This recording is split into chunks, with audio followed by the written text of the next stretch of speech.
Hello, Madridistas. Welcome to the first official rant of 2025. I had to call it around because I've not been around in a while, but I'm excited to be back. I'm excited to be doing this again. So this is a few minutes after the Real Madrid versus Valencia game, or Valencia versus Real Madrid game at the Mestalla, first official game for Real Madrid of the year 2025, and I have to say it was both good and bad, and I have a couple of talking points, but I'll start with what I mean by it was so good and bad. Before I get into that, please do not forget to like, do not forget to subscribe, do not forget to share your opinions as well. As always, I enjoy exchanging ideas, exchanging opinions, exchanging comments with my listeners. So I said it is good and it is bad because if you follow me on Twitter, you know that this is a typical Real Madrid performance. First week of January, every year consistently for the past 10 years, we've always had a shitty performance. 90% of the time, we've ended up losing or drawing the game. A few times, we've ended up winning it. This is one of those times. And this is a special case because I think this is the first time we would win the first game of the year with a man down. And against Valencia at the Mestalla rather, with the history we have, recent history especially, that we have, that concerns Vini. I'm going to get to Vini later. Nothing surprises me. I knew how I was going to feel. I knew I was going to eat the table or the couch or whatever it is that I was sitting on or what was close by. I knew I was going to get frustrated throughout the entire game. But the one thing I was not expecting was a win. At most, I thought we'd get a draw because that has always been the case. We have consistently always had a draw, or if we are playing Mallorca, we end up losing, or Rayo we end up losing. Let me go to my talking point. First talking point is our history at the Mestalla. We've only won once in the past 5 years at the Mestalla. That's really bad. For a team, for a club like Real Madrid, really, really bad. We've only won once. And I remember that game vividly. I think the goals were scored by Benzema and Rodrigo. Or Rodrigo assisted Benzema to score the final goal, something like that. But it was bad. It was bad. Or maybe it was Casemiro that scored, I don't remember specifically who scored. Anyway, and then I have to get into our gesture. This game was postponed. This game should have been played way before now, sometime in 2024, but it was postponed because of the flooding issue, which affected most of the Valencia area in Spain. The game was postponed. Madrid being a really, really good club, made a nice gesture, donated 1 million euros to the people of Valencia to help them with the flood, right? And before the game started, they showed that they were appreciative of the gesture. But the hate they have for Vini has not stopped one bit. It has not stopped one bit. And why do I say that? You could see every time Vini was with the ball, they were basically booing him a lot. They were booing him a lot. And for a player like Vini, a player of Vini's stature, he should have learned by now to not play to the occasion. Because he let it get to him. He lost balls that he normally would not have lost. He tried way too hard. And it's easy for me to say I'm not the one there. I don't know what's going on in his head. But the reason why we repeatedly try to advise Vini is because what we did not want to happen has eventually happened. He has retaliated for one reason or the other, and he was eventually sent off. And it could have gotten worse if he had not been basically carried out of the pitch, because he had a couple of things that obviously he wanted to say to the referee. Anyway, Vini's case will eventually resolve. We're going to be without him for a while, for at least 2 games. At least 2 games. I think it should have been a yellow, but anyway, you don't raise your hand. You don't raise your hand regardless of what happens. It's easy for us to say, but it's also easy for us to say that there are other players on the team, on the pitch as well, that have a better handle on their emotions and how they react to provocations from rival fans and rival players. Our second talking point for me would be how terrible our first half were. We were not winning the first ball and we were not attacking enough the second ball. But generally there was this lack of sense of urgency from us until after we considered the goal by Ugo. Should the foul on Rodrigo have been called? I felt no, it was a bit light, and I see the reason why it was allowed.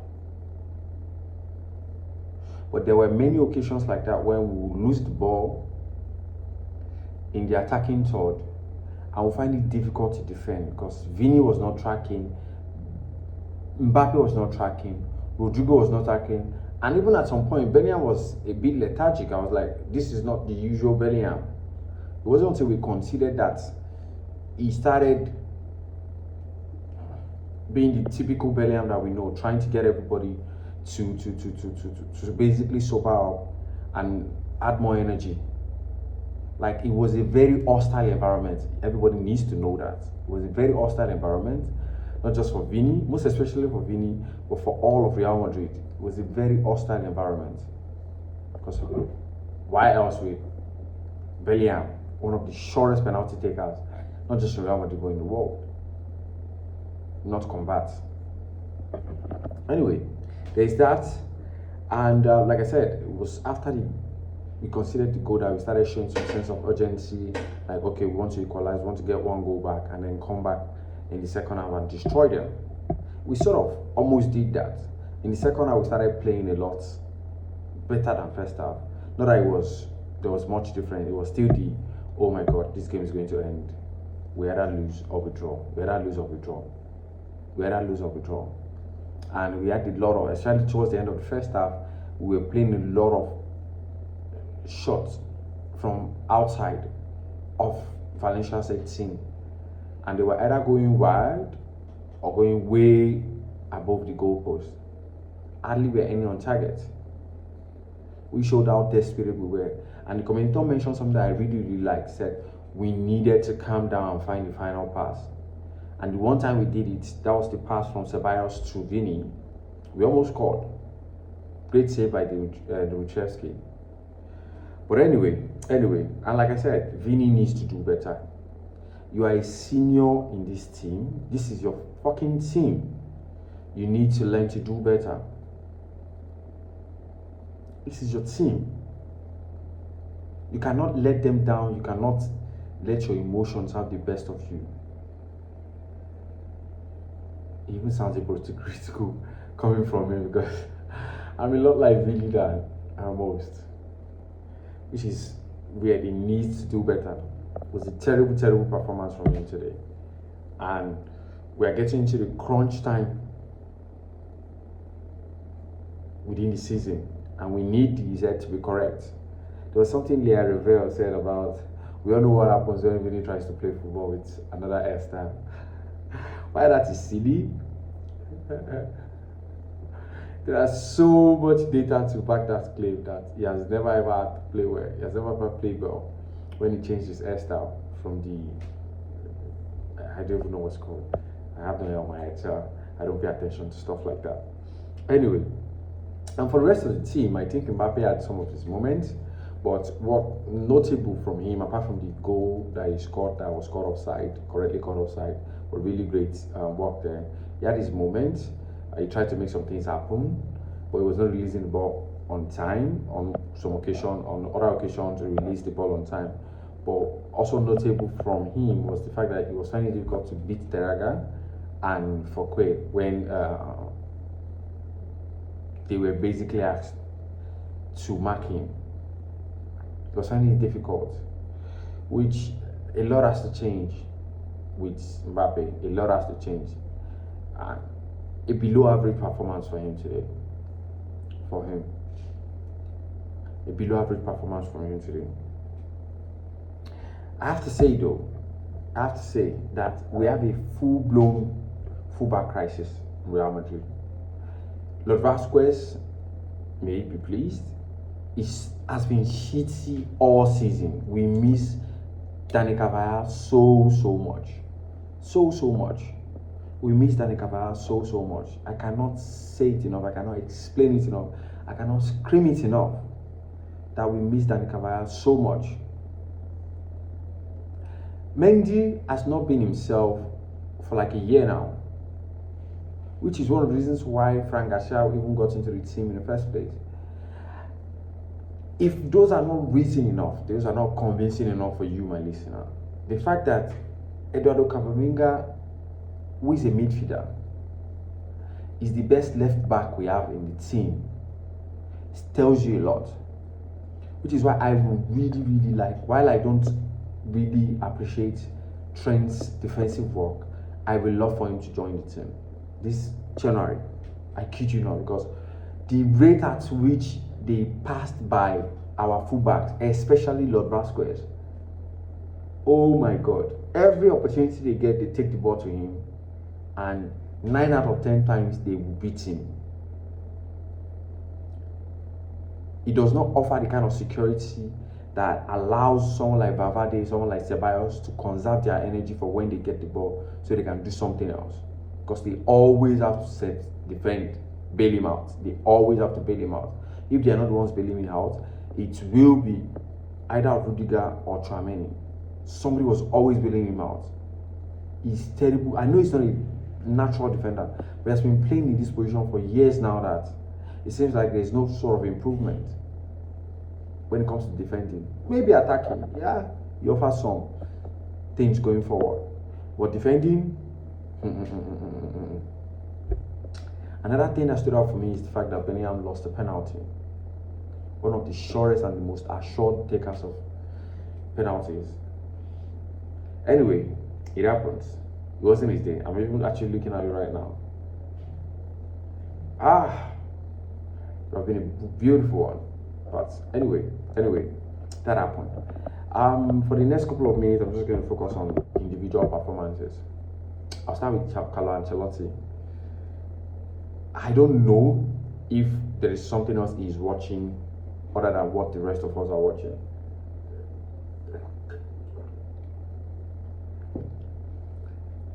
You cannot be starting Mendy and Vasquez. They are bad. Very, very bad. You have Asensio on the bench. You have Frank Garcia on the bench. Please play any other person apart from those two.